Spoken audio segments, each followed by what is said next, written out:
pretty slim. Yes. Okay. So keep reading because I know the rest. I know. Says her closely cropped curly hair. Curly. Yes. Okay. Yeah, I know. So mine is. You're obsessed with that. The hair. It's all about the hair. Well, Okay. yeah. It's medium brown, highlighted by natural auburn. She has green eyes and a very adorable petite feature. Oh, sorry. She has green eyes and very adorable petite features. Sorry. Okay. She is fine boned and well built. Her pregnancy is hardly discernible, although her due date is the first week of May. That's crazy. So we're talking. It's crazy. It's April 28th. And she's hardly discernibly pregnant. And her due date is next week. Weird. Okay. Well, and we already know this isn't you. It's not that me. She's pregnant with, but.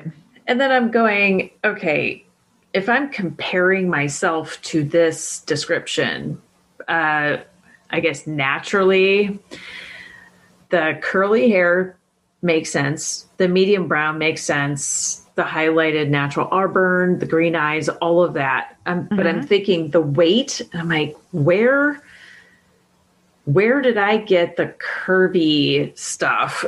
Clearly, I might not take after her body-wise because... I don't know. I think you're petite. I don't know. There's a little more curve than 125 pounds.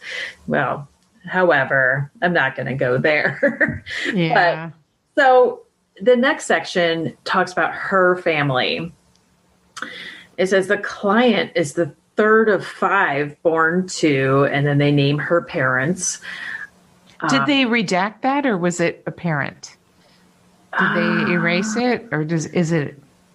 Their last names are there. Oh, wow. Yeah. Wow. Mr. and Mrs.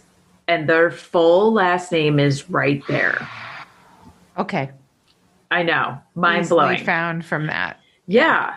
And then they list the hometown. They list their town.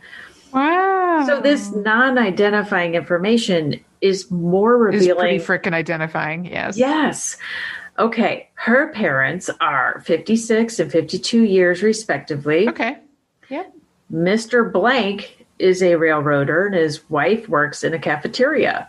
2 of the siblings are married and the other 2 are still at home. All of the older ones have graduated from high school and the youngest one is still in grade school. Wait a minute. I am not. Yeah. Because this is crazy. She was a third of 5. Oh, her siblings. Siblings. Okay. So she's like the Jan of the group. Jan Brady, right. For those of you that aren't getting that reference. Yeah, she's the middle child. Oh, yeah, Marsha. So, yeah, the 2 older ones are married. The other 2 are still at home. Okay, all the older ones graduated. Youngest one is still in grade school.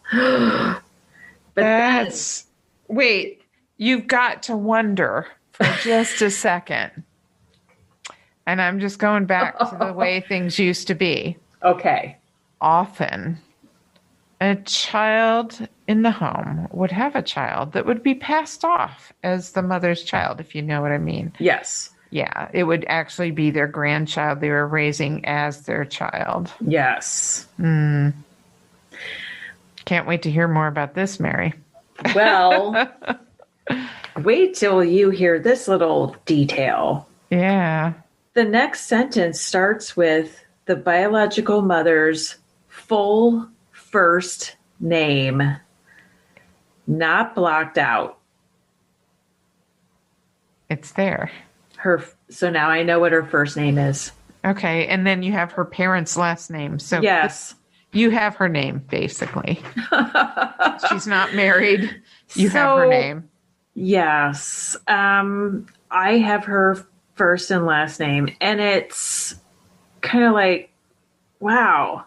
I'm only on the 3rd paragraph of my non-identifying information, and I know more. However, at this time, you're not sure it's your mom. Right. Because again, it's a different year. Yeah, the date discrepancy still has me all kinds of confused. So Yeah. I'm just going to call her R. Okay. So R stated that the history of her relationship indicated longevity. Wow. Okay. All of the relatives whom she could recall during the interview had lived to be in their 70s and had been taken out of life either by accident or through senility and cancer. Jesus. Yes. I love how this is written. It's so. I do too. Oh my God. This is not modern medical speak, by the way. It is not how we talk about it. Right. And I adore the English language, and I know Yes. you do as well. And we're just kind of going, Like, what? Yeah. I love the way it was phrased. Oh, it's gorgeous. Okay. Was that a cow? No, that was me going, ooh. Oh, that was. I heard a cow. No. What am I hearing? I don't know what you're hearing. Okay. Okay. Let's go back to the narrative. So the last part of this is all about the client, which would be the biological mother. Yeah. Here we go. There are 3 fairly full paragraphs here. So, oh, good. All right. Good. So here we go. In describing her growing up years, R indicated that they had always been very happy ones and that she continues to go home quite frequently, although she's lived away from home for now 8 years. She spoke quite well of all of her siblings as well as her parents. And when I wondered how she could get away with her pregnancy visiting in the home of her parents so often, she stated that she had always camouflaged herself by wearing slacks, which I love the word slacks. That's such a throwback word. I know, slacks. No one calls them slacks. No one calls them slacks. We call them pants, right? Pants? Tights, pants, leggings. I know. Never slacks. Never slacks. So she can't. So wait a minute. She had always camouflaged with slacks. Camouflage herself by wearing slacks and loose shirts. Oh my God. Particularly here recently when she went home. So she was just at her childhood home with her parents. Oh my God. And siblings and wearing her freaking slacks. And no one asked her a question like, hey, you're never dressing in those dolly clothes anymore. What's I know. up with what's up? What's up? So, of course, I'm picturing like, a Mary Tyler Moore type of slacks episode with like the loose or like, oh gosh. I Love Lucy when she's pregnant. Oh, yeah. Yeah. The big smock tops. Yes, the smock tops. Those kind of things. Well, what concerns me is that she's maintaining what sounds like pretty close to a normal weight. Yeah. And also pregnant. So how tragic that she feels she needs to do that to hide it, and how tragic that is some nutrient. Well, the baby's being preferred. So she's depleting herself from nutrients, really. The baby's going to preempt whatever goes into her belly. Like that nutrient is going to the baby. She will be depleted. Quite At the end of possibly. this. No, it is. It's for real. That is what happens. The baby gets preferential nutrition. So it's just a little sad to think about that for me from a healthcare perspective. Yeah. So, yeah. And we will definitely find out the weight of that baby and all of that too. Okay. Oh, yeah. I mean, I have a whole book on this surge is crazy. So Okay, yeah. So I it's okay. digress there in the healthcare, but Well, I did too with the slacks because it throws me off when I hear old timey language that yeah. Well, was there really- more to her description? Oh yeah, here we go. Go. Sorry. So she recently went home, and it says this is quite possible because the client does not show her pregnancy to any degree, even in this late stage. Okay. In speaking of her growing up years, she said that she had always been in good health and during high school maintained an A average. That's where I get the smarts. Okay. She had a particular in the languages, and she also liked sports. She indicated that living in the small town of, and I'll leave it blank, gave limited possibilities as far as livelihood for young graduates is concerned. Therefore, she had come to another larger city shortly after graduation, a little over 8 years ago, and had become a teletypist for, and then they blocked out the name of the company. But I think I figured it out later. Okay. She's continued in this job since the time of graduation. I wondered if the job would be waiting for her when she was through with this experience. And she said that she had resigned prior to coming in, for it had been her intention to go into a brokerage firm where she would make a much better wage as a teletypist.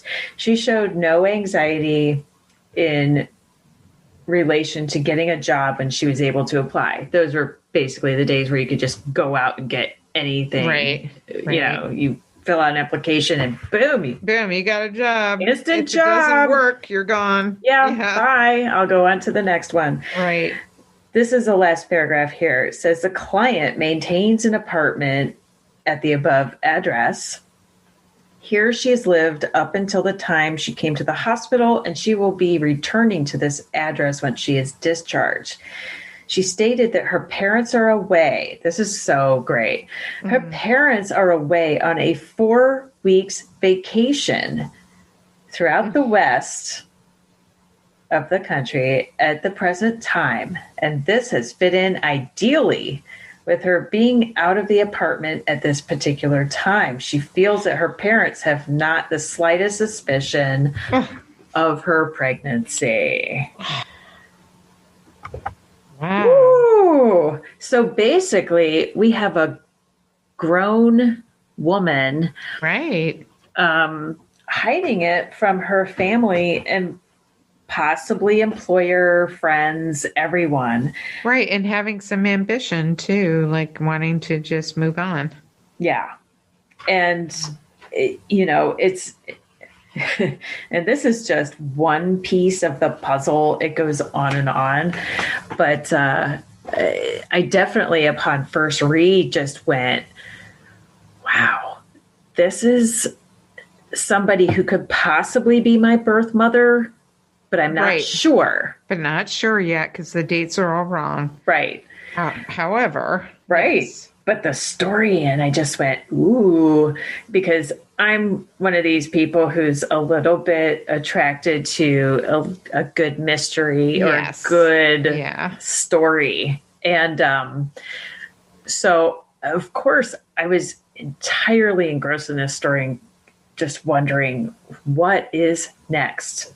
Well, now I am, because you honestly haven't read that to me before. So I'm like, what? She was a teletypist. And this is just, I also think of like the limitations for women at that time.